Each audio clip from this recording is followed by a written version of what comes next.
Good morning and welcome to this Centre for Crime and Justice Studies event after Strangeways.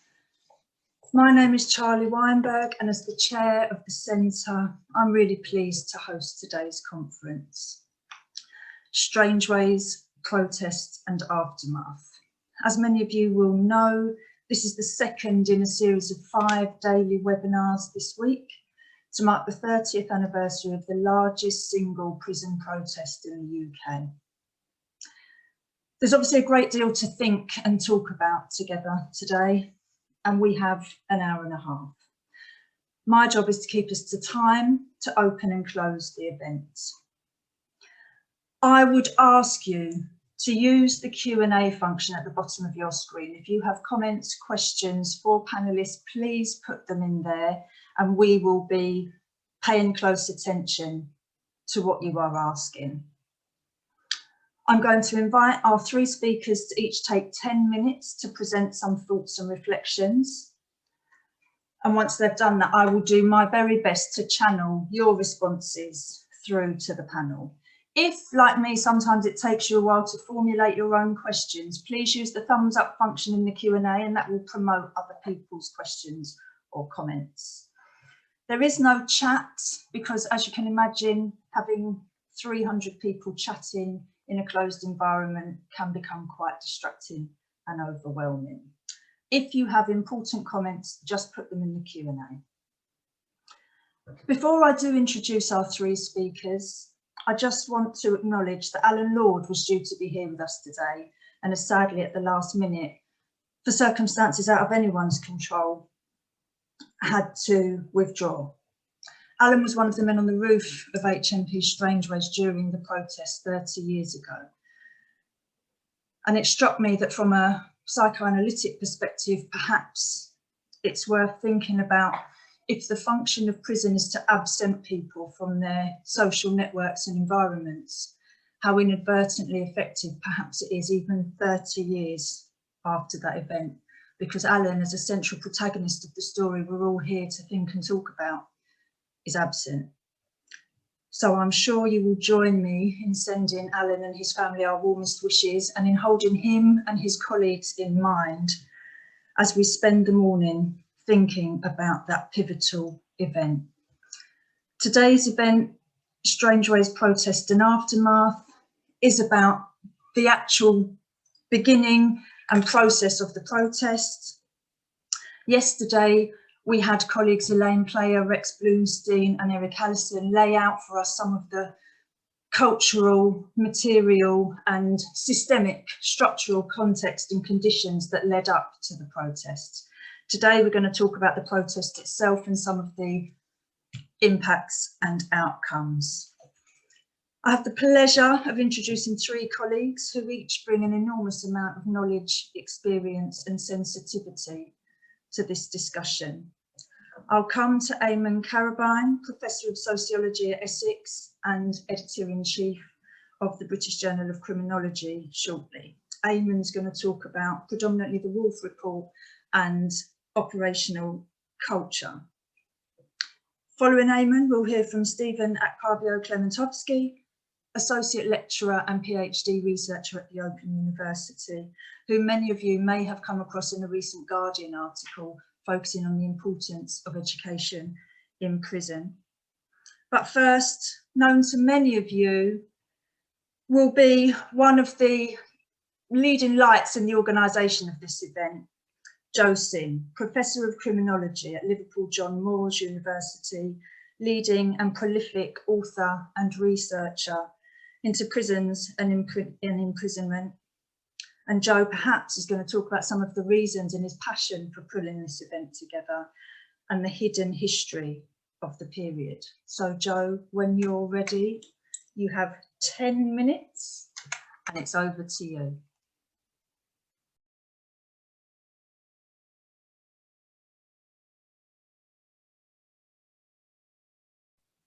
Sorry, good morning, everybody, and thank you very much for the introduction. My camera doesn't really work on this computer. I don't have one, so I do apologise for that. My voice will be coming in from cyberspace. I just, in 10 minutes, clearly there's a lot to get through. So I just want to make some very basic and brief points about those events and what happened. And what we heard yesterday was that Strangeways was a place of purgatorial punishment for the prisoners, built around misery and terror and trauma and humiliation and degradation, and underpinned by two other things. One, institutionalized indifference towards the prisoners, and secondly, a whole raft of arguments about the lack of safety and protection that prisoners felt inside the prison. There was no safety and no protection for them. That's the context, I think, for understanding what happened, and indeed the broader context of what had happened previously in terms of the lack of taking prisoners' perspectives on board throughout the 1970s and 1980s and leading up to Strangeways in 1990. The May inquiry was a palpable failure in terms of what it did and didn't do at that particular point in time, and that plugged into and reinforced the events of the 1980s and leading up to Strangeways in 1990. Now, the Wolf report itself was very much welcomed by a number of individuals, although it's very important to say, I think, right from the beginning, that the day that Lord Justice Wolf reported, the Home Secretary stood up in Parliament, and what did he talk about? It didn't talk about humanity, it didn't talk about decency, it didn't talk about democratic accountability. It talked about improved techniques of riot control, increasing stock of riot control equipment, introducing an offence of prison mutiny in a subsequent speech that he made. And he said, prisoners will quickly learn that rioting is not a cost-free option. That was the message, and this isn't a party political point, by the way, because New Labour, when they came in, were equally appalling, but that was the message that the government was articulating at the time. So from the word go, Lord Justice Wolf's recommendations were being undermined by the law and order mentality of the government at the time, of the politicians at the time, and that is certainly something which has remained central to what has been happening in prisons subsequently, something that we maybe talk about on Friday. So within the report itself, a number of recommendations around sanitation, around families, around smaller prisons, which in many respects nobody would disagree with within the 12 recommendations that were made. But it seems to me there are a number of problems as well inherent in the report, and one of them is, I think, is thinking about what safety and protection meant for prisoners at that particular point in time. In fact, I want to come back to this in a second. It seemed to me that prisoners' accounts, although Lord Justice Wolf was praised for introducing prisoners' account, that they were dismissed. But safety and protection as a key element, which was lacking in Strangeways at the time, seems to me it should be the kind of starting point for understanding some of the weaknesses in the report. And I looked at the figures last night. In 1990, the year of Strangeways, there was 97 deaths in prison, 51 of them self-inflicted, 4 of them in Strangeways, 1 in Christmas Eve, 1990. And over the 2 years, 1990-91, there was 168 deaths in prisons, 94 self-inflicted and 7 in Strangeways themselves. So there's an issue there about safety and protection in prisons. And so even, I think, if some of the recommendations had been implemented or implemented in full, this issue about safety and protection in prisons and protecting prisoners seems to me to be still absolutely crucial, as we'll hear later on during the week. What was also problematic in the report, and Eamon will talk about this in more depth, was the issue about the occupational culture of the prison officers themselves. And we heard a lot about that yesterday, and I think that is still an absolute crucial issue in 2021 as well. Wolf talked about and utilised some of prisoners' statements, and that's fair enough. But the fury and the depth of what prisoners had been saying, not just with regard to Strangeways, but in the previous 2, 3, 4, in fact, 2 centuries, not 2, 3, 4 decades, but 2 centuries, was kind of missing. And so what we get are these qualifications that prisoners never gave their statements on oath, and when prisoners at Puckle Church were told that they were going to get their arms and their legs broken when they came down from the roof, that was put down to the tiredness of the staff. So there's a real problem, I think, in terms of the issue about the occupational culture, which I think is something we're going to be coming back to over the next few days, and thinking about that. Wolf also talked about making prisoners responsible, which I think is problematic in a system which encourages irresponsibility in so many different ways, particularly in terms of the institution itself. Talks about contracts and prisoners becoming consumers, which actually mystifies and hides the power structures in prisons. And crucially, I think what was missing was linking the issue of discretion in the prisons with democratic accountability. Because what we had then and what we have now is a culture, an institutionalized culture of immunity and impunity in prisons. That still that prevailed then, and it prevails now. And as I said yesterday, the fact that the Chief Inspector of Prisons recommendations can just be basically ignored as a really, really terrible testament to what's happening in the prisons, in the prison system. A number of omissions which will be talked about, I think, during the course of the week, in terms of women, in terms of sentencing structures as well. So overall, while there was some important insights into what was going on, it seems to me at the end of the day, what the report did was it plugged into, in a sense, 200 years of failure with regard to the prison system. What we've had for 200 years is crisis, reform, crisis and reform. And that circularity, if I can put it like that, has meant that we haven't got very much further in 200 years with regard to prisons. Very little rehabilitation.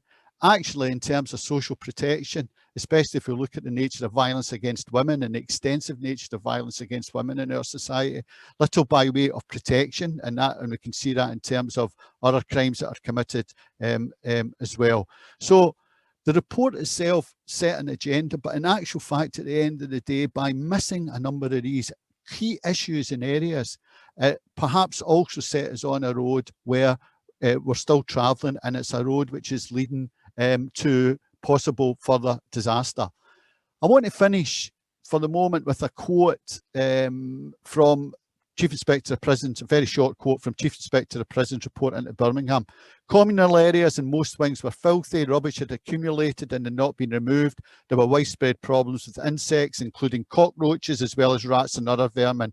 We saw evidence of bodily fluids left unattended, including blood and vomit. And so that quote goes on. That was written in 2018, nearly 30 years after the Wolf report.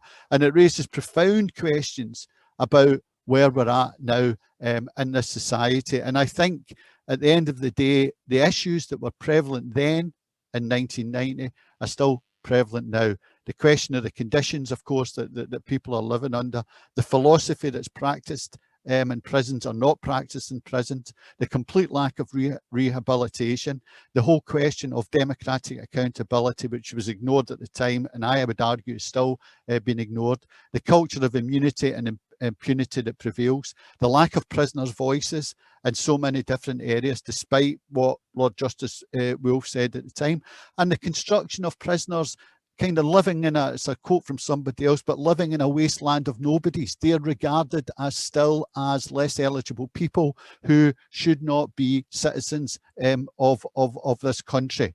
And so that ultimately is the kind of message that prisons then and now traumatized the already traumatized in so many different ways, and in failing lamentably to confront the crisis then and the deep-rooted nature of the crisis, as well as pursuing regressive penal and social welfare policies now, successive governments, it's not an argument for one over the other, but successive governments have actually contributed to a situation where we may have another Strangeways, and that would have catastrophic consequences for prisoners and staff.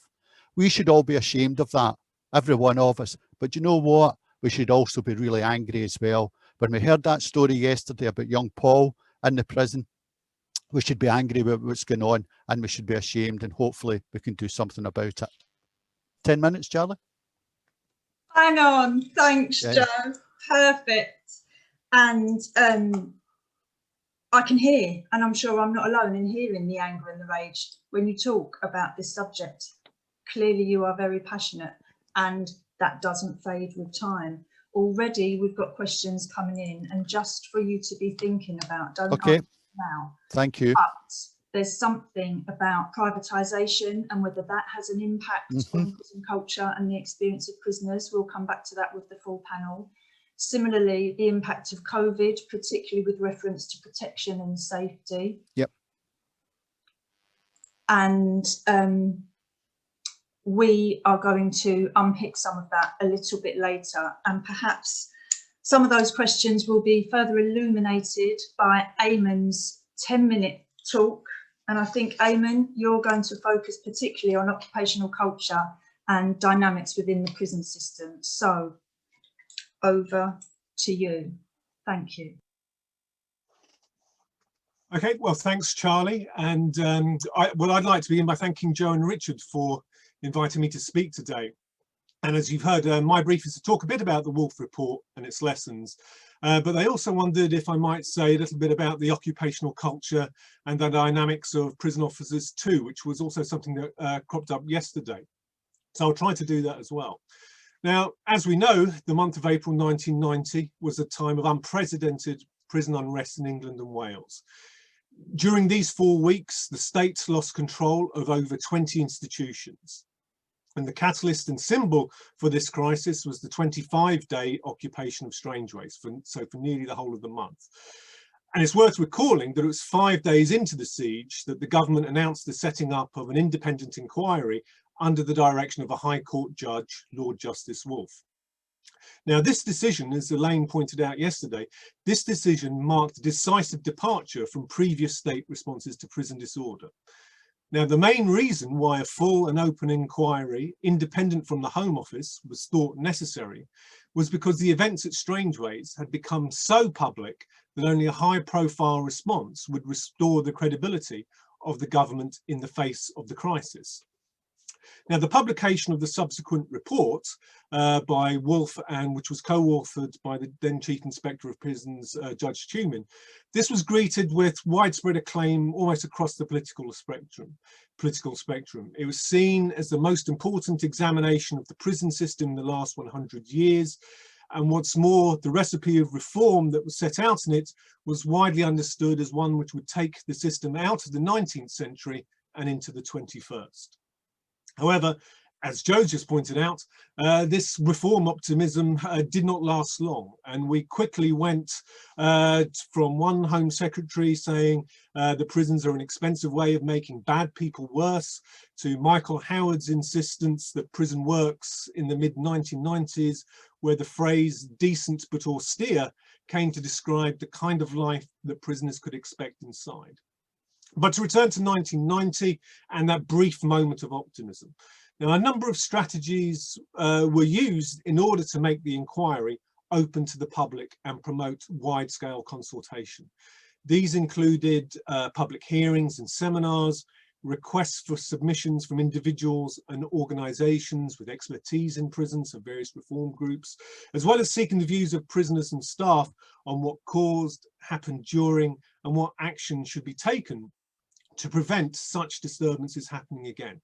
Now, much of this material, and it's an incredible wealth of material, there's over nearly 150 box files of it held at the National Archives, is publicly available, so it's a really important resource.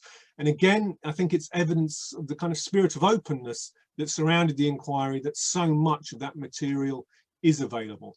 However, tellingly, the prison letters are not. And again, that speaks to questions about openness and secrecy that Joe's touched on. And whilst I'm going to be critical of the report in a moment, I do want to emphasise its achievements in setting out the underlying causes of prison unrest, and that's what I want to focus on for a little bit in a moment. Now, Wolfe stressed there was no single cause. Rather, it was the balance between three elements of security, control and justice that he saw as crucial to the maintenance of order. Now, it's a stress on justice that really marks out the significance of the Wolf diagnosis.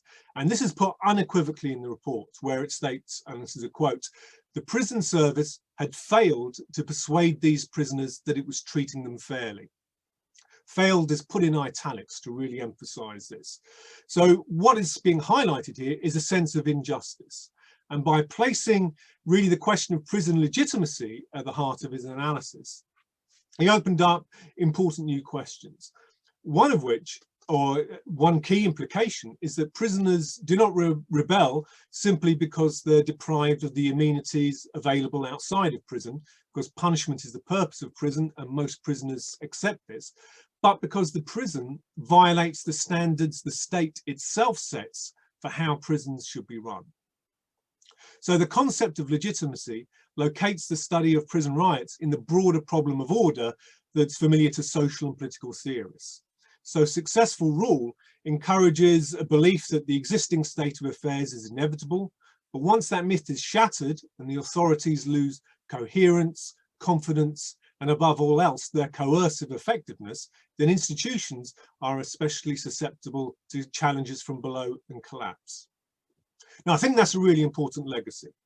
But I also think there's a missing link to account for why the disturbances happened where and when they did. So if you look at the report, you'll see it's in two parts. Part 1 provides a meticulous detailing of events in the immediate 3 months leading up to April 1990, while Part 2 moves swiftly to broad causes and recommendations on how prisons can be improved and has a package of measures aimed at reform. But that's quite a leap, since the problems documented here were by no means unique to Strangeways. And Strangeways was, at that time, one of the largest prisons in Europe and had much in common with other local prisons surviving from the Victorian era, like Armley in Leeds, Walton in Liverpool, and Wandsworth in London, which typically had some of the worst conditions the system could offer. And there were clear policy decisions to contain overcrowding in these local prisons. So 2 to 3 prisoners shared decaying, cramped cells designed for one, locked up for endless hours a day, under very restrictive regimes, all of which was captured by Rex Boomstein in his amazing documentaries that we saw yesterday. Now, the thinking behind this was that most prisoners tended to stay in local prisons for short periods of time. They were either then moved on to other kinds of institution, depending on the security risk, or simply discharged as they'd seen out a short sentence. But as they had these very grim conditions, they were also unofficially used as a form of punishment, and they were known colloquially as sin bins for disruptive prisoners and what were called temporary transfers in the official language.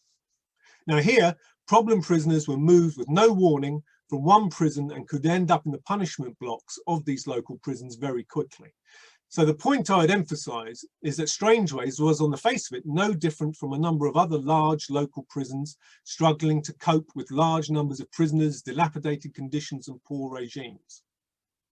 Now, it's also the case that in the years leading up to the protest, there had been some really telling improvements in the regime, especially with the appointment of Brendan O'Friel as governor in 1986 at Strangeways. And this saw the introduction of a more active day for prisoners, the introduction of work and education opportunities. And all this was in stark contrast to what had gone before, where the old regime had been run on authoritarian militaristic lines and was regarded as a hardline regime.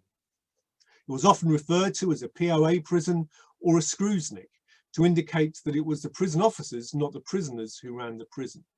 So the picture in the late 1980s is one of change and division over which direction the prison should go, and not all were happy with these new directions. So it's important to remember that it's prison officers who set the cultural tone of an institution, like Strangeways. And they're there for much longer than the prisoners, and it has to be said the governors, who tend to move around more as their careers develop.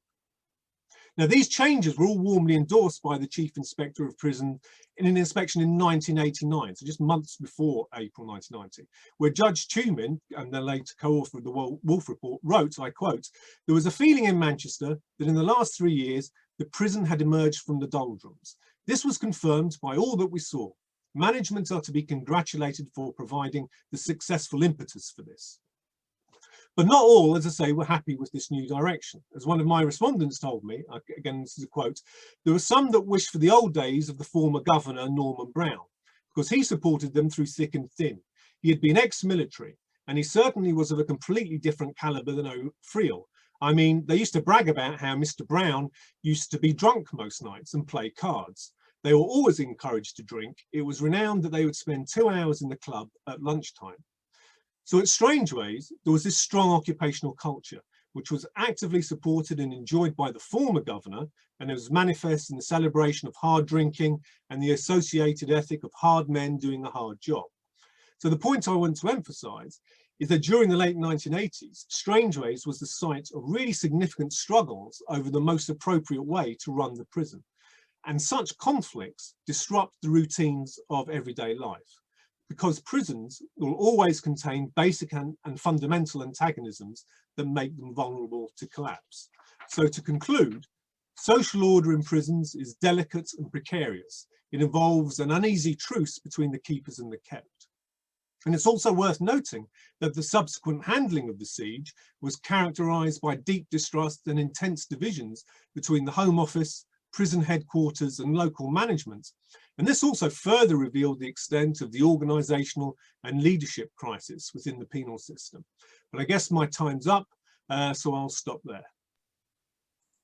Thanks, Eamon. Thank you. I know it's really hard to stick to 10 minutes, and I really appreciate all your efforts. And I suppose listening to you talk about that delicate social order and listening to the audience talk about, again, the privatisation of prisons and the impact that may have on the culture, COVID and the impact that may be having. And then there's a question for you to think about after Stephen, in terms of how reforms have changed since the 90s and what people face now on re-entry after prison, in terms of what someone I think has referred to as semi-penal circumstance or set of conditions when they leave jail and are unable, for example, to find housing.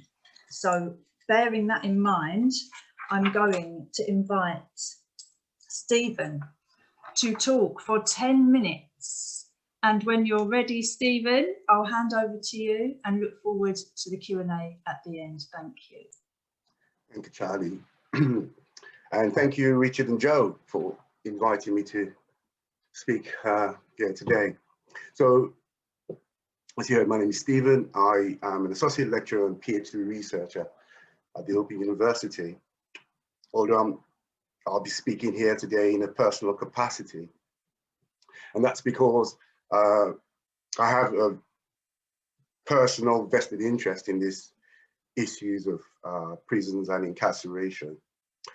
So I think I need to sort of provide a little bit of context as to how I've come to this situation. So before going to university, I actually went to prison.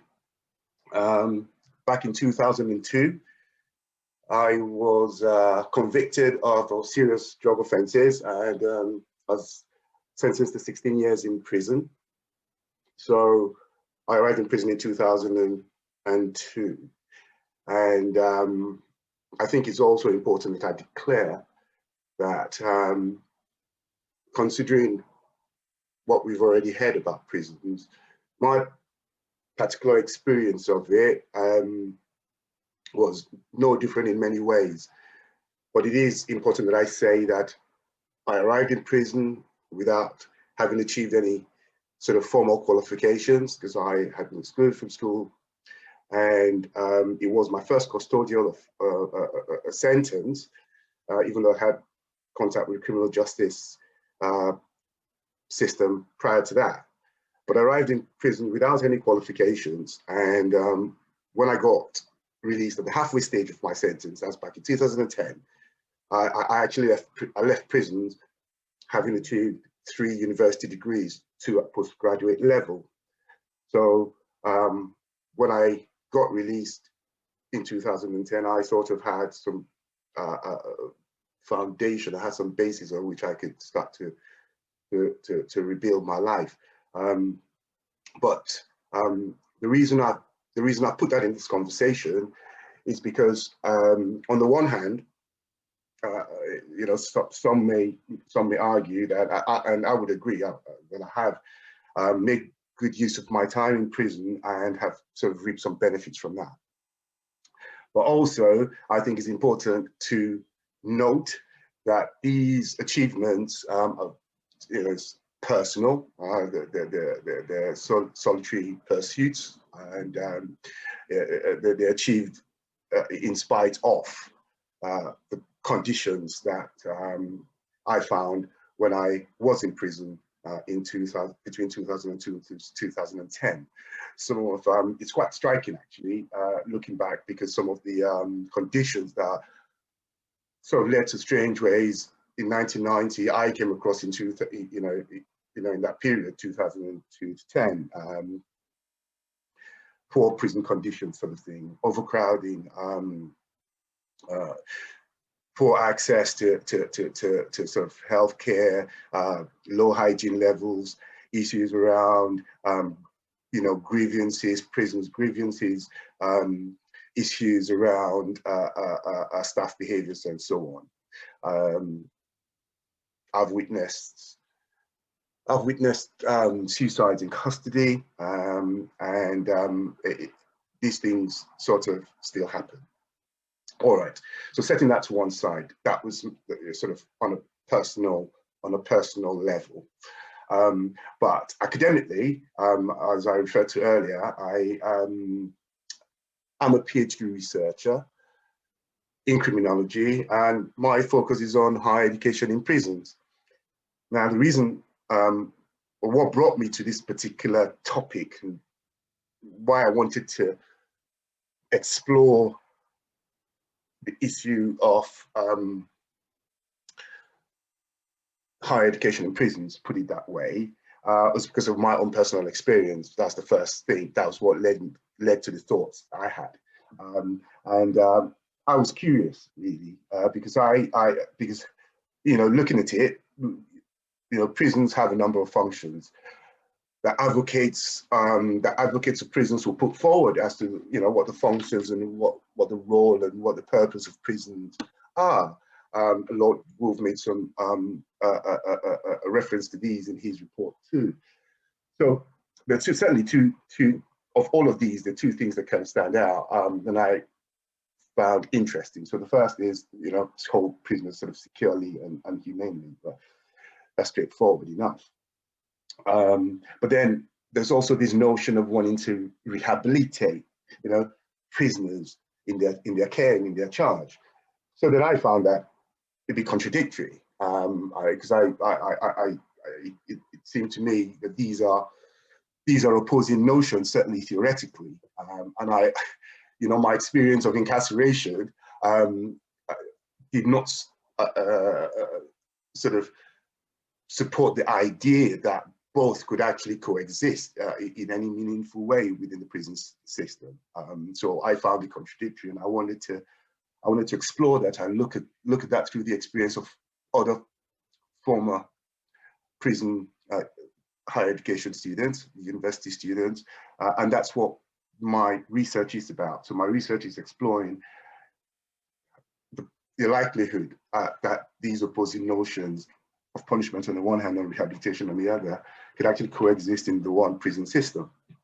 And having done my research and generated my data, I mean, I'm now in a position where I'm analyzing this data and going through it, and what is already discernible from the accounts of former prisoners is the idea. I mean, most people will not argue with the idea of education being a rehabilitative activity. Okay, so I think most people would agree that if you're learning and if you're engaged in education of sort of any sort, really, that is a purposeful activity, that's a positive thing for people to want to be, certainly for prisoners to want to be doing, if they can. So I think nobody will quarrel with that. But these prisoners who were sort of taken upon themselves and committed themselves to studying and learning in their own time, in an environment that really isn't sort of lends too much support to that sort of activity. you know, the responses already painting a picture. Is, you know, these former prisoners talk about you know, experiencing barriers to their learning, barriers that made it really difficult for them to actually try to achieve what they're setting out to achieve, which is, you know, to gain higher level qualifications. And in discussions about these barriers, so these are preliminary findings, these are my, you know, really earliest findings, and so in discussions then about what these barriers to higher education study in custody looks like, one of the key things that comes up is the importance of staff attitudes, and how, you know, having a certain type of attitude could really impact on how you experience your studies and your studies in prison. So this, you know, lends to what both of our earlier speakers have already referred to as a certain culture, a certain office culture. But these officers, you know, certainly in terms of education, are gatekeepers. Their attitudes towards prisoners in the educational context is critical in terms of getting prisoners to engage. And so if that's what we want them to do, because we know that education is a rehabilitative activity, then you know, having this contradiction teased out is really important, because it helps to highlight some of the failings that we still have within the system, certainly in terms of the rehabilitative element of the work they do. And I'm just looking at the clock, and I think that's my 10 minutes. So thank you for listening. What a dream panel. I don't think this has ever happened before. Thank you, Stephen, so much, and thank you to all of you. So at this point, I think if the panel wants to come back in, because the Q&A is, I think, as the kids say, on fire. I'm going to do my best, but bear with me, Joe. We know you haven't got a camera, so we're imagining your facial expressions all the way through this, which is hugely pleasurable.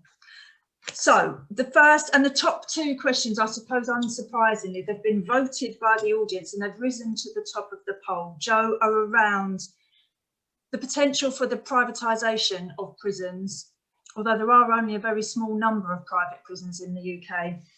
Do you and other panellists think that private prisons have a culture that impacts on establishments and the people in them in a way that public sector prisons perhaps is different? Shall I go first? Yes, please. Thank you so much for the question. A really, really important one, I think, and something which has become over the last 30 years a really predominant issue. So thank you very much for that.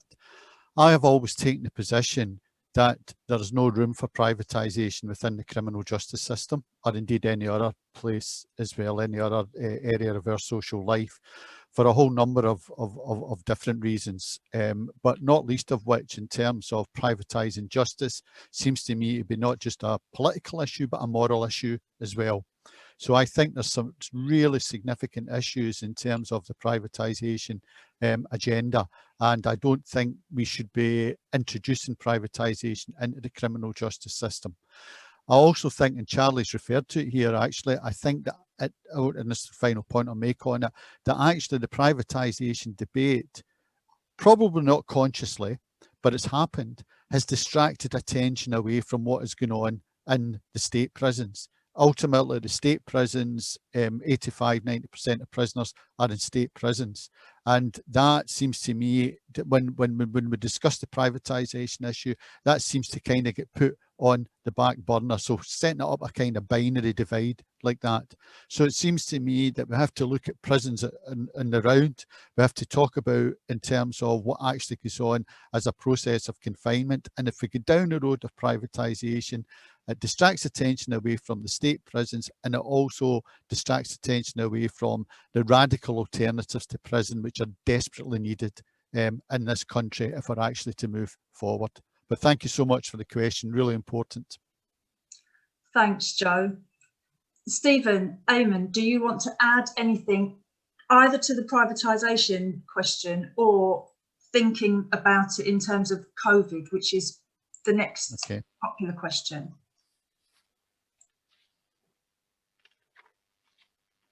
Well, I can go on the privatisation question, and it's a while since I've looked at these debates. But one of the things I recall when these were first being mooted was that some were actually welcoming privatisation as a way of introducing minimum standards into the system, and I always kind of felt uncomfortable about that, and I don't know how far the debates move forward, if at all. And I think what's actually been borne out, if you look at what's happened to the privatisation of justice, is it hasn't been a great success story. But I'm on thin ice, really. It's not an area I know a huge amount about. But yeah, they're my thoughts. There was exactly that comment in the Q&A. Eamon, so thank you. And Stephen, I don't know if you want to add to anything in particular about privatisation or perhaps the impact of COVID as you either know it or imagine it. You've probably got the most recent experience. Well, I did spend time in a private prison, so I think during my period in custody, I spent time in 5 different prisons, one of which was a private prison. I have to say I experienced the whole thing very, very similarly. The effects of being incarcerated, this distinction between, certainly from a prisoner's point of view, any distinctions between public and private, neither here nor there. Overwhelmingly, they're prisons, and that is inescapable. So so that's my personal view on that. In terms of the idea of, I'm with Joe, I have to say, I think there's something, I think there's a question certainly morally, do we want to commodify prisoners? Do we want to, should we be making money and as private companies do, from the misery of others? And I think there's something about that, but also, sort of putting that to the side, I think it can also be a distraction, because as Joe quite rightly pointed out, it's only a fraction of prisoners in these private prisons. The majority of prisoners are in public state-run prisons, and they should then be the focus of discussions. And when we introduce the discussions around privatization, it can shift our focus away. Thank you. I am aware I have 14 outstanding questions to ask you, all of which seem really important, and I keep writing them down and adding and moving them around. There's one then, I think, so jumping around a bit, one of the questions from the audience is, so did this protest achieve anything? Were there any, given everything that you've already said, what were the concrete gains, if any? And did this 25 days in April, 30 years ago, actually produce any tangible outcomes? Eamon, do you want to go first? Yeah, I mean, I think it did. We were talking yesterday about what a reform agenda might look like, and it didn't really go very far, but Rex Moonstein posed the question, and I would have answered it something like this. I would say, actually look at the Wolf report, look at the recommendations in it, and I know one of the questions in the Q&A that I had a quick look was about family relationships, and one of the ideas, and we can have a debate about it, was about community prisons. And here the idea was that the boundaries between prison and community would be much more porous, so that family relationships could be could be attended to in a way that they're not at the moment. Now, I'm not saying that's a kind of universal cure, but what I am saying, it's a good idea. It could potentially be a good idea. So so we have this huge document that sets out a reform agenda, and could use it as a starting point. So that's kind of one optimistic response to it.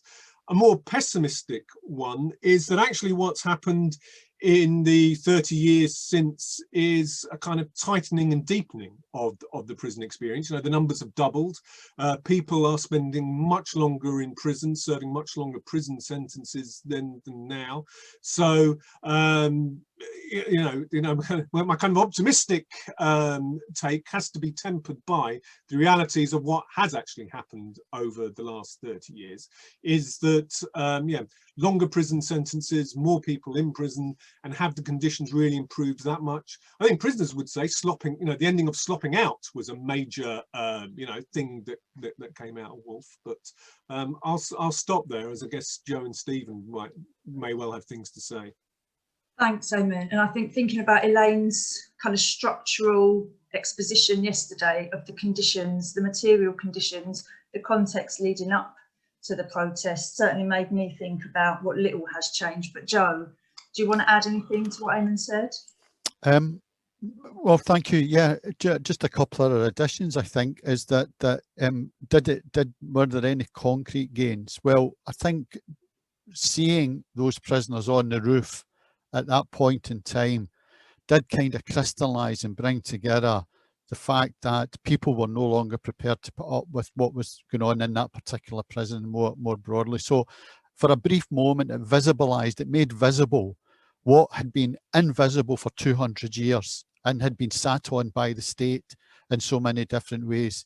So the visibility, the 25 days, I think, was really important because it made something visible, which certainly myself and others at the time had talked about in terms of the sheer invisibility and secrecy surrounding the prison system at that particular moment in time. Bearing in mind, when I first went into prison to do my research, you had to sign the Official Secrets Act, for example. You had to, so the control around information coming out of prisons was heavily circumscribed and heavily very much leaned on to make sure there was one particular, and I'm using this word in inverted commas here, one particular truth, and that truth was dominated by the state. And if you look at the May report, actually, May's report that preceded Wolf's report, that was essentially a Home Office document. You can read the May report, you can read Home Office's evidence to the May report, and it was a particular truth that was being constructed. So what Strangeways did was to shred for a brief moment that cloak of invisibility and to say, actually, no, we are visible, we are human beings here, actually, and living in circumstances which, for any civil society which calls itself civilized, is utterly and totally intolerable. So for that was a, if you want, again, a very particular moment in making the invisible visible. But more broadly, I agree with what Eamon said there. I think if we look back over that 30-year period, most of us or all of us will know, you know, doubling the prison population, massive increase in sentences, more prison building, you know, the government successive governments try to build their way out of the crisis. But you might build your way out of a crisis, according to the government, which I don't believe, but you certainly build your way into a disaster as well if you keep building these prisons. New techniques of control inside as well. And of course, coming right back to the question again, concrete gains will also be undermined by the fact that safety and protection of prisoners actually seems to be worse now than it was 30 years ago. If we look, as the Charity Inquest and others have pointed out, women in prison have pointed out as well, the question of deaths in custody, the question of self-harm, self-inflicted deaths is so central to the question of prisons today. And we have to ask the question, well, why is that? You know, and that pathological model that's been constructed by the state that there's something wrong with these individuals that kill themselves is clearly and utterly preposterous. You know, people choose to do these things in circumstances which are, in many respects, appalling. As I said earlier, prison's traumatized, they're already traumatized. So 30 years on, the concrete gains, the visibility has been, you know, is to be set in the context of all the other things Eamon said there, and this distinct lack of feeling protected and safe in these institutions now, which is immensely problematic, I think. Sorry, I was banging on a bit there. I think this is a space to bang on about. I mean, that's the point of the session. Yeah. So thanks, feel free. Stephen, I'm going to come to you and ask if you want to add anything about the outcomes or the impact of the protest itself. But I am also going to mention that there's about 150 questions and comments in that box with your name prefacing them. So to be aware, there's lots and lots of questions for you, particularly about the point that you raised about staff attitudes. So Okay. maybe you want to add or just comment on what the others have said about. Yeah, well, just one point to add, really. I mean, so again, looking at it from a prisoner's perspective, then, so, you know, where I see continuity, where I see there's been change, and there has been change. There has been change to the physical elements then of prisons. Yeah, so we're no longer slopping out. You know, there are processes to address grievances and so on. There are organizations that sort of come in, independent monitors and so on. And, you know, so there's been some sort of, you know, physical change undoubtedly, but the psychological impact of incarceration remains. That's not gone anywhere. I dare say that some of that are contributing factors to some of the things we've already heard. So that's all I want to say. Yeah, it's continuity in terms of the psychological impact. You know, you can't deny that. Well, there's so many questions that I want to ask that are in that box. So bear with me, audience. I have got them. I'm going to get to them. Forgive me for the order. But just following on from that point you made there, Stephen, there's a question that's, I hope I get this right.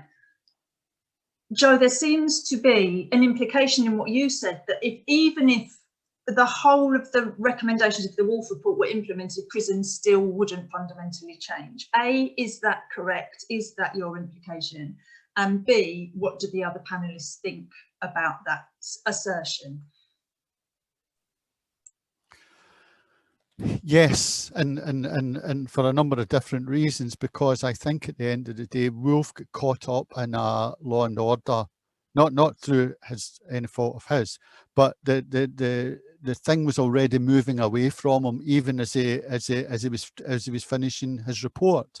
And you know, as I said earlier, I'm not, you know, hostile to some of the issues in the report, particularly around families. Actually, you know, I thought there were some, you know, solid issues there to be talked about.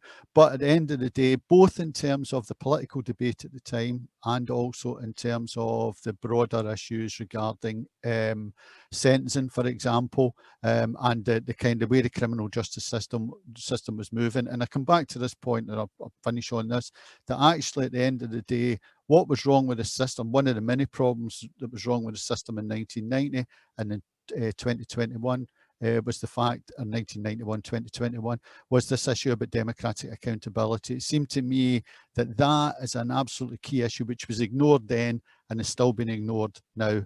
And that's tied in with the discretion that was on the ground in the prisons at the time. So I recognise some of the strengths as Eamon is outlined there, but I do think that at the end of the day, even if those recommendations were implemented in full, we would still have a problem with the nature of the prison system and the way that the prisons operate within this country. And that requires a broader set of radical alternatives, I think.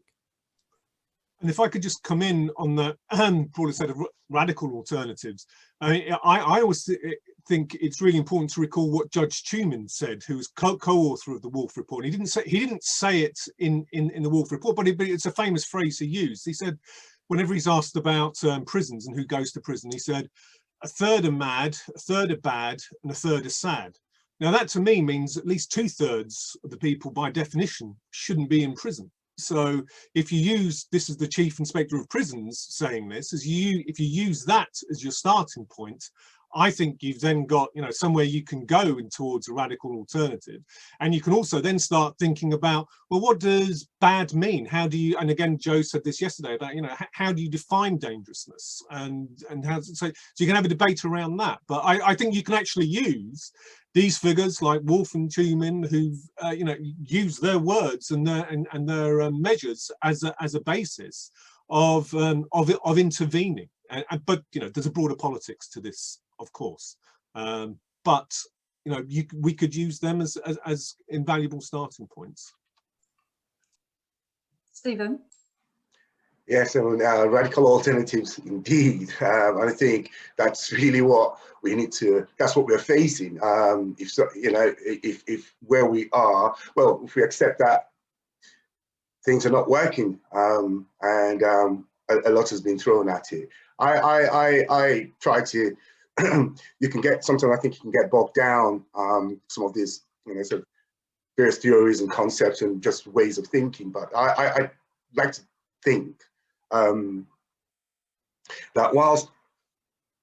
whilst there is a need to separate certain individuals from the public for their own safety, for the public safety, when you take into consideration the idea that over 60% of people in prison, prisoners currently, are in prison not because they're violent, they're in prisons for non-violent offences. And that is an interesting sort of point for me, because it just seems, you know, a sledgehammer, using a sledgehammer to crack to crack a nut. If individuals are not violent, they don't pose physical or sort of dangerous threat to life and limb, I think you can work through their issues, whatever issues they may have. Just throwing them in, throwing them in jail and throwing the key away, yes, might incapacitate them for a period, but ultimately they'll be released. There's only a handful of people again who have a whole life, whole life tariff in terms of their sentence. So it just seems to me that we need to as opposed to incarcerate, we decarcerate people, reduce the numbers of people in prisons, so that those who actually find themselves in prisons actually have the space through which they can actually operate and look to improve their life. Thanks, Stephen. It's really helpful to hear you think that through. And there are lots and lots of questions and they keep coming in. So I'm trying to organise them thematically. And if the audience will give me an opportunity, I have to say two other things. One, I'm that person. If you are tweeting, please use the hashtag #AfterStrangeways. And I am going to, I know that tomorrow, my colleague, Diane Curry, one of the long-standing, if not founder members of the Partners of Prisoners, is going to be on a panel along with Kate Paradine and another colleague, Katuma Sinsad. So there's going to be a really, really profoundly important discussion tomorrow around the state of the women's custodial estate over the last 30 years and currently, the impact of the Strangeways event on families in the wider community, and the notion, if not the practice, of equalities and scrutiny and the implementation of any equalities agenda within the custodial estate. So if you haven't already booked for tomorrow, I would suggest that you do so now, because it's going to not only carry through a lot of the themes from today, but expand and really develop a lot of them. And it's going to be a really, really interesting panel, I would think. But for now, with the panelists we have here today, I'm going to try and take the family question. I run an organisation whose core purpose is around family relationships in prison, so it is of interest to me. And both Eamon and Joe have referred to it, and I think Stephen did most recently when he spoke.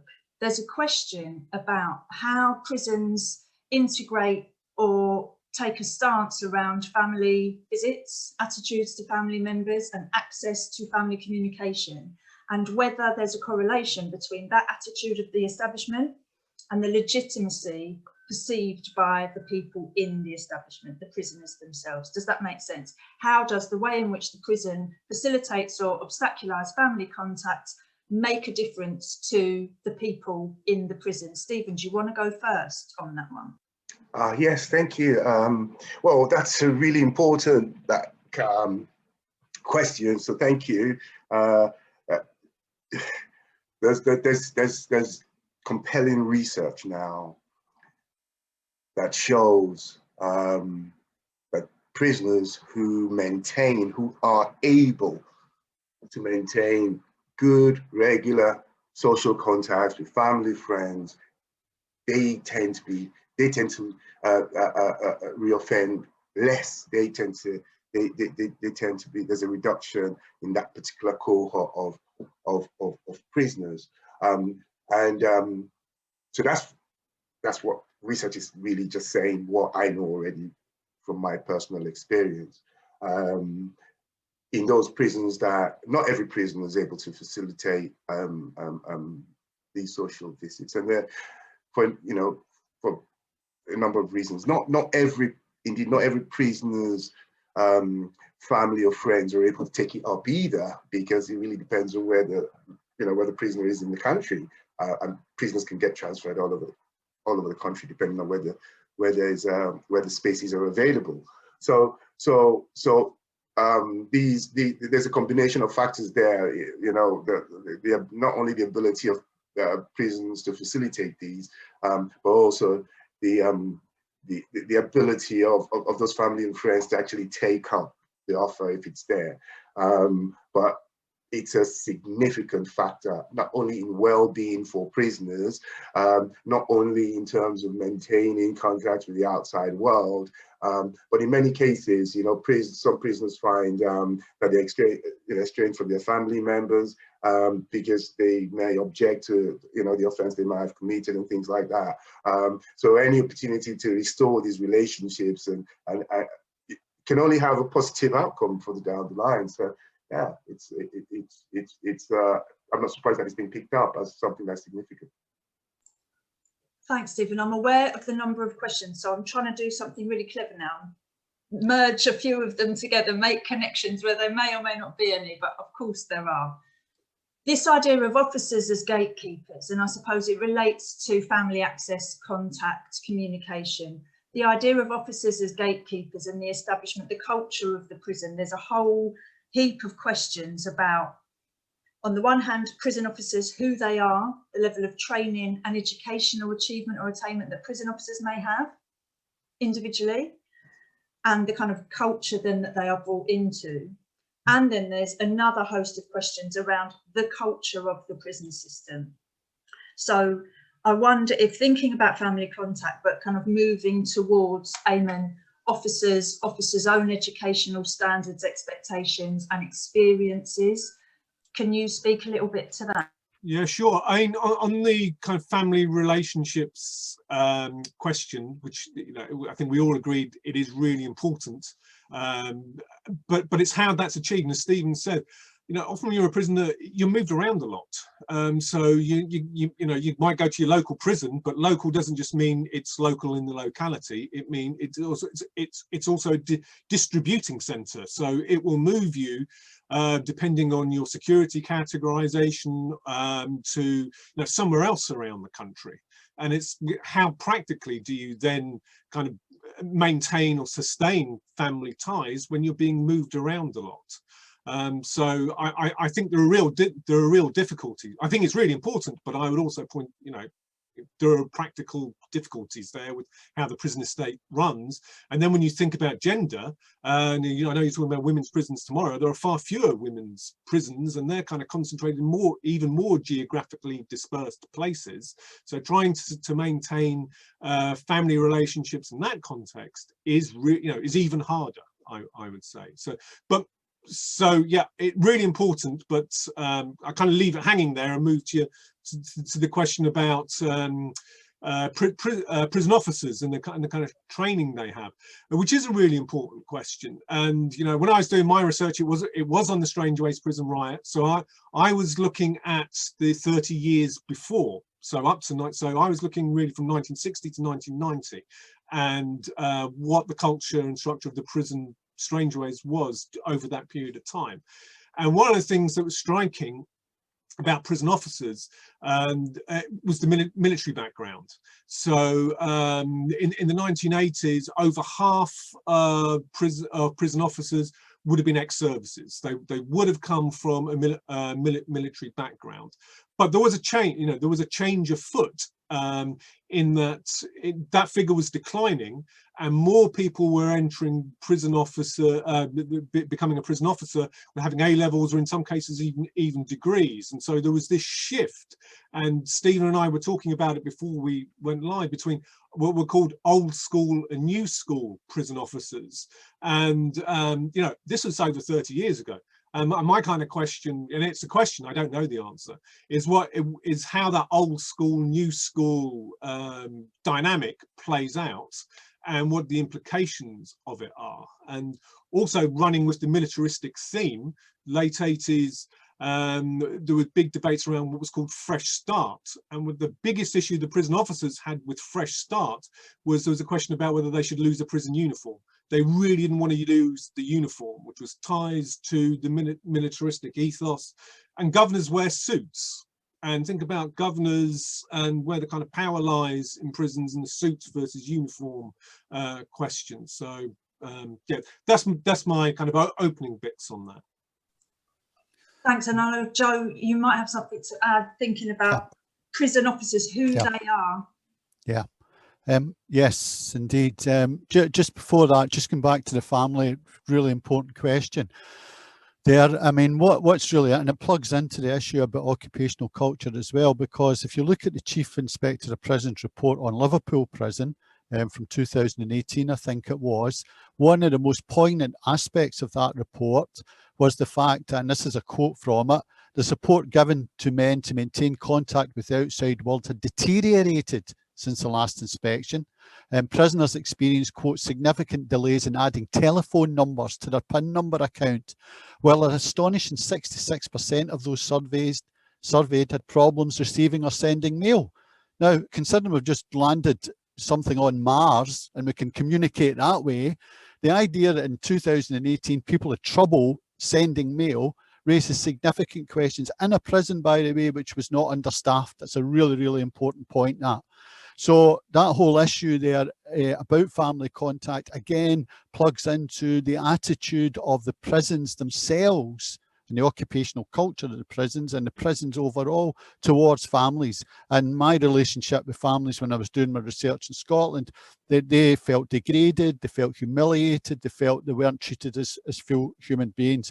And certainly the families of the prisoners who die in custody, according to inquest research, would reinforce that they're treated abominably in many respects. So that plugs into, I think, the issue about occupational culture and about training. As I understand it, prison officer training is one of the lowest in Europe. So I would suggest that one of the radical alternative here would be completely revamping prison officer training. Why can't we have officers trained in anti-racism and anti-sexism and human rights and psychotherapy, right? Those fundamental things that we take for granted today. Instead of which the debate is so much around prison officer safety, right? And of course that's an issue, but if you actually look at the safety of prison officer safety is compromised, not by assaults, although those happen, but by other physical issues in terms of physical health. And more days are lost in the prison service through officers hurting their backs and being physically unable to come to work or being sick or whatever than is through assault. So the debate has become skewed, and one would ask, well, if we want to talk about dangerousness in prison, how are prisons dangerous for who when we look at the number of people dying inside? So there's a real issue here. There's a real issue here in terms of moving the argument on and actually saying, yeah, okay, if we're going to have a training program, let's fundamentally change it. fundamentally change it towards anti-racism, towards anti-sexism, towards considering human rights and psychotherapy. And if we start to do that, we might actually get somewhere instead of repeating the same mistakes that we're doing endlessly in this area. Yeah. Thank you. I hope the audience don't feel shortchanged. I'm aware that I'm much less asking specific, reading out the text of the questions and trying to get a broad brush approach to the themes that are arising in the questions, because I think that way we get a bit of a wider discussion. So there's a set of questions around drugs and the impact that the drugs culture and the access and availability to and of drugs in prisons today may be different than it was 30 years ago. And there's a relationship in the questions between the age and experience of what Eamon might have described as the new prison officers and the shifting demographic towards increasingly young people with, in the questions and comments, less life experience, and the likelihood of drug culture being exacerbated in any establishment. So do availability of an access to drugs in the prison, is that different than it was 30 years ago? Do staff have an impact on that? And is that a significant element of prison life that we need to consider? Stephen. Okay, so so drugs are a problem in prisons, yes. There's a particular period not too long ago where some, particular synthetic drug was quite popular because it meant that it evaded all the various tests that they are. The point about drugs, in my view, is that first you have to sort of acknowledge that a lot of prisoners actually arrive in custody with an issue of addiction, and it's often not addressed in any kind of meaningful way. There are drug services in prisons, but these services are stigmatized. People don't identify themselves except you've been identified by the system, but it's not. Whilst the services are available, people don't always engage with them because they've got that element of officialdom around them. So people may not want to disclose their addictions. The relationship between sort of new younger officers perhaps and old school officers, I think for prisoners who may want to sort of groom officers, to work with officers in that sort of way in terms of trying to get contraband into the prisons.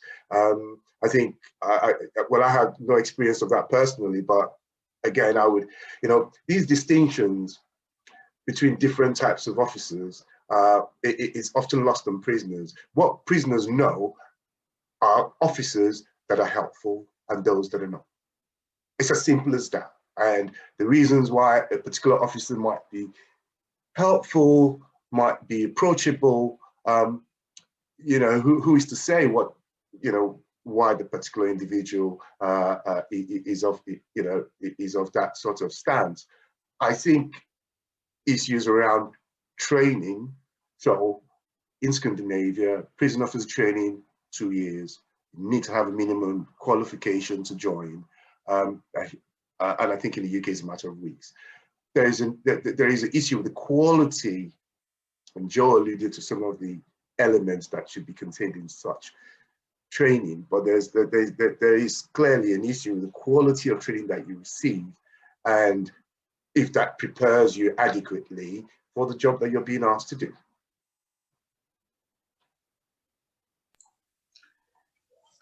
Thanks, Stephen. It seems so obvious when you say it. Eamon, do you want to add anything? Go somewhere else? Yeah, I mean, one of the questions was raising the point about the militarization and that shift. And I mean, I don't know, but I would be really interested to see what that dynamic is now. I mean, it seems to me that that the service still wants to have that kind of militaristic ethos, and it's very hard to lose that. And I wonder if there are then parallels also with the police too. But you know, I'm kind of speculating. But back to the drugs question. I also wondered this about media as well. You know, televisions in cell and stuff like this. Is this a kind of soft form of control that, you know, it's kind of you know, it's a way of maintaining the peace. This kind of the uneasy truce that I was talking about at the beginning. You know, drugs, TV, phones are a way of just keeping this thing going, just keeping it going, finding a way to make it work. And that's kind of one of the legacies of prison sociology, really, going back to Gresham Sykes, Irving Goffman, and you know, intellectual forebears. You know, was looking at that kind of the informal forms of social control that go on in prisons, and I wonder whether kind of drugs are bound up with that kind of informal system of control and regulation. Thanks, Eamon. And Joe, I know you're going to have something to say about this. I've noticed as well, there's a couple of questions about the architecture of prisons. And in terms of informal social control, I suppose it's worth just thinking about how does building design, if at all, play into our notions and understandings, experiences of institutions, especially around issues of security and control or safety and protection. So Joe, drugs, architecture, anything else you fancy? Just on the drugs question, I mean, a huge issue in the prisoners' rights movement in the 70s and 80s and 90s is officially prescribed drugs. That was a major point of controversy around the prison medical service. The liquid cosh, everybody will know that as a term, and the use of Largactilin, Mogadon, Valium, Librium, etc. And the question then became, well, what is the role of the prison medical service in this in terms of the utilisation, and the hugely controversial issue around the liquid cosh. So it seems to me that is should also be part of the debate inside and outside with regard to how we conceptualise the whole issue of drugs, and why is it that individuals either have to have the liquid cosh or take drugs in prison in order to feel okay about themselves. You know, that brings us back to the question of life in, I think it was said many years ago, life in electronic coffins, you know, that these places are, and it's highly gendered as well.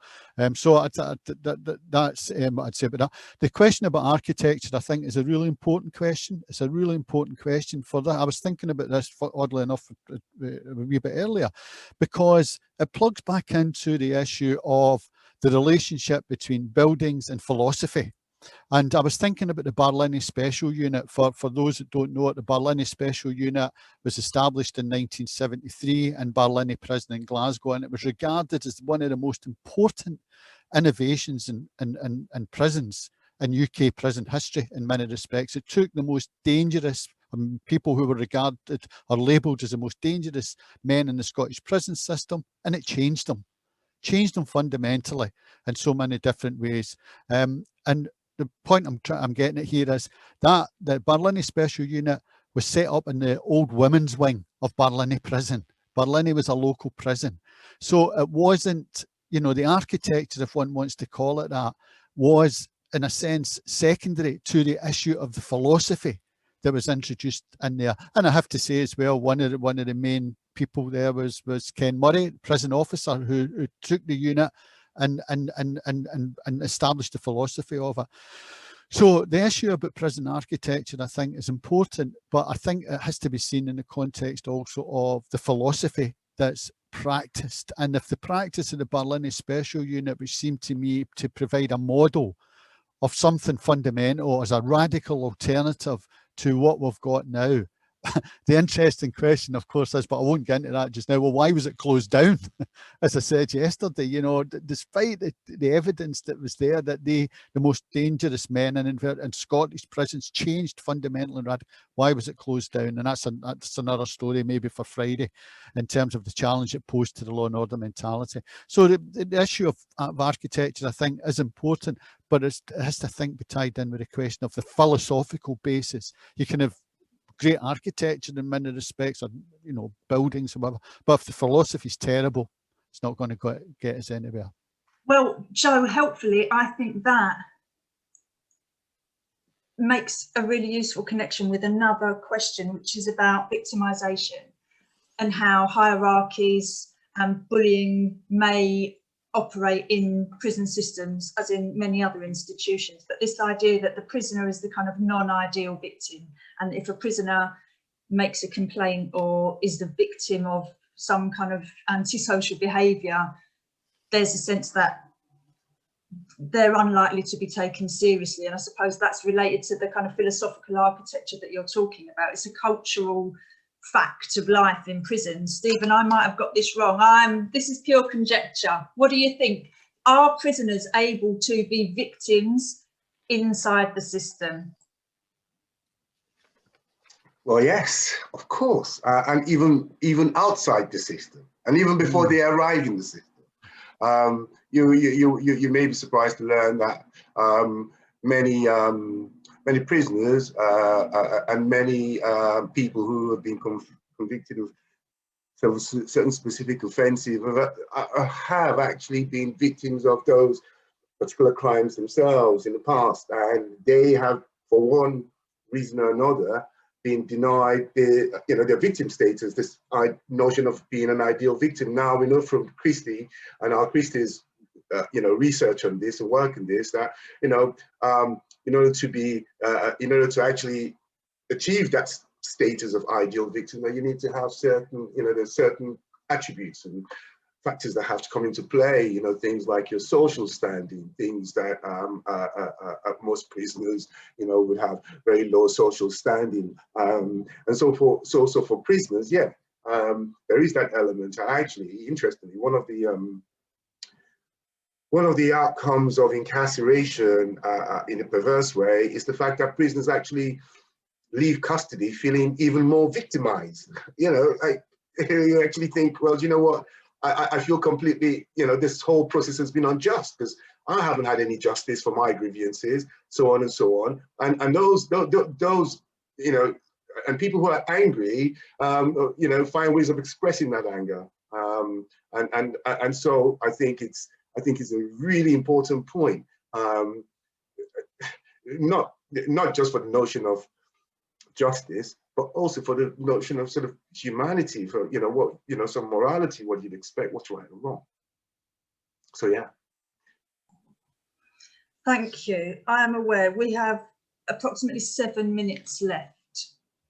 So I want to acknowledge that someone has made a really important, I think, comment in the Q&A box about, and it comes off the back of the conversation around hierarchies, I guess, and bullying and the notion of victims in prison and the ways in which prison operates its own particular system, at the bottom of which very often, although it's complicated, are vulnerable prisoners and often sex offenders, so-called sex offenders, and how the relationship between those, usually men, and the rest of the institution and the rest of society calibrates itself. And so very sadly, someone has written about the death of their husband in prison and the experience that they had of prison officers and the kind of cultural expectations and experience of their particular circumstance. And I suppose it's just worth bearing in mind that, of course, when we talk about people in prison, we're often talking about hugely vulnerable people from hugely dislocated life experience with hugely complex social matrices and lots and lots and lots of unmet needs, just as many of us in open communities. But it is worthy of acknowledgement, I think. So thank you for posting that comment. Stephen, before we go, I said there were lots of questions directed at what you were saying, and I suppose one of them is about this notion that education can be the single most important factor in so-called rehabilitation. And there was a question about, then why do the parole board seem to favour offender behaviour programmes, for example? And Joe and Eamon, I don't know if this is in your particular field of interest, but how do you feel about this idea that education, anything can be the single most important factor in people's rehabilitation or process of change? Yeah, I mean, I'm happy to go for. I mean, I think education is really important.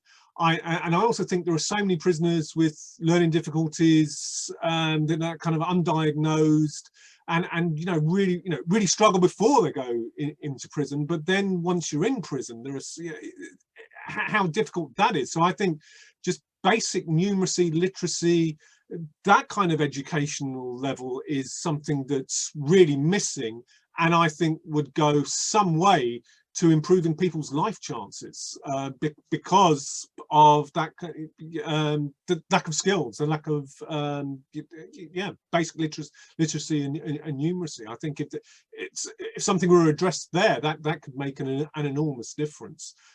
And of course then other educational programs beyond that, but I think really the basics is probably pretty fundamental. Okay, I'm going to take Chair's prerogative at this important juncture in proceedings. We have 4 minutes. There's this idea, I think Stephen raised this notion of punishment and rehabilitation being kind of oppositional forces that can't ever work in concert. Joe raised the idea that even if the Wolf Report were fully implemented, prisons wouldn't fundamentally change. They are what they are for a set of reasons. And someone helpfully put in the Q&A box that they used to work in a prison where on one wing there was a methadone program, and on the other wing there was a 12-step program. So people were kind of in opposition to each other's even drugs rehabilitation process, in full sight of each other, and how those contradictions operate. So you have approximately 60 seconds each. I know you can do this. Final words, thoughts, reflections, Strangeways and the aftermath. Stephen, why don't you go first? Well, thank you. So very quickly, I think I just want to reaffirm what Joe said earlier about the importance of philosophy. And I think having the right philosophy will create the right cultures and the right environment. But I think it's difficult to have opposing philosophies. I think you need to be clear about what you're about. And I think that's where that's part of the problem. We're trying to be everything to everyone. We should just be clear about what this is. That's my final word, and thank you for having me. Thanks. Eamon? As is always the way, I'm trying to answer a question, and I'll probably be able to answer it in a few days. But the question I'm running with at the moment is one about prison architecture and underlying philosophy. And the image I've got really in my head is of a German photographer called Jürgen Chill, and he undertook a series of photographs of modern German prisons, and they all take the same shot of an overhead look into a prison cell, but you don't know it's a prison cell immediately. It looks like a budget student halls of residence or an IBIS hotel room. And there's only kind of slightly, things out the corner of your eye that make you tell, it's a prison cell. And so that's the kind of theme I'm running, but I'd rather that than that image from Rex Bloomstein where the guy goes into the prison, into the cell, and there are 2 bunk beds and his single bed, given the choice, I know what I'd prefer, but yeah, sorry, that's a bit of a ramble, but I'm trying to think through that question. Not at all, much appreciated, thank you. So I am going to say, before I give Joe the last words, tomorrow's webinar going to be another cracker. There's another one on Thursday morning, there's another one on Friday morning. Feel free to join, there are still places. Joe, last words. Well, thank you very much, everybody, and thank you so much for the questions as well. Very, very briefly, prisons are still places for the delivery of punishment and pain in so many different ways. Rehabilitation has never been put into practice. It's been an ideology for 200 years. And even the few places where it has been put into practice, like the Barlini Special Unit, they're closed down. Something that we can perhaps come to on Friday. So unless we deconstruct the prisons, and unless we also deal, which was part of one of the questions as well, the issue of masculinity as well, which is something that we can talk about on Friday, then there's a possibility, unless we do something radical, we may face another Strangeways, as I said, with the terrible, terrible consequences for staff and prisoners that could bring. I know that's a pretty pessimistic note, but when you read these reports, the room for optimism is pretty minimal. But let's see what Friday brings. Thanks, Joe. I look forward to it. I know there are so many unanswered questions and comments, and I hope people will be left with thoughts and ideas as a result of today, because we will see you all tomorrow. Thank you so much to everyone, to Joe for his help and guidance around the organisation, to Stephen, to Eamon, to the production team at the Centre for Crime and Justice Studies, to all the audience, and for all your participation, engagement, questions, comments. More tomorrow. Thank you very much indeed. Bye.